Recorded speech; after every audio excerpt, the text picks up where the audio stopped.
araw po sa atin mga kagulay. Muli po, Roel Cuartero, ang Farmer Promotion Representative ng ating kumpanyang East West po na nakairap po ng Quezon. At this time po, nandito tayo sa taniman ng kamatis. Kung mapapansin niyo po, sa dami ng bunga sa Scarlet F1 po yan. Ipapakilala po natin ngayong araw na ito. So ano-ano nga ba ang katangian ni Scarlet F1? May malalaki at mapupulang bunga, may tibay sa kulot pa. So sa katangian pa lang po ni Scarlet F1, mabibighani na po tayo. So ano pang meron kay Scarlet F1? Sa loob po ng 55 to 60 days, maaari na tayo maka-harvest. So napaka-early maturing po ng ating Scarlet F1.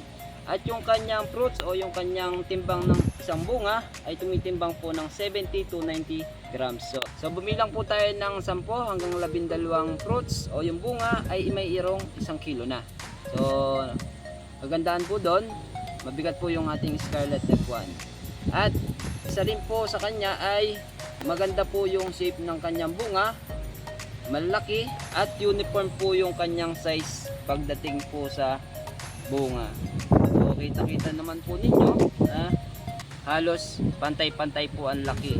At ang kagandahan po sa kanya, yung tibay niya po sa tomato yellow curl virus o yung kulot sa kamatis.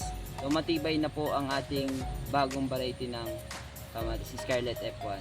So yun lang po, at muli po, Roel Cuartero, ang Farmer Promotion Representative ng ating kumpanyang East West po na naka-ere po ng Quezon.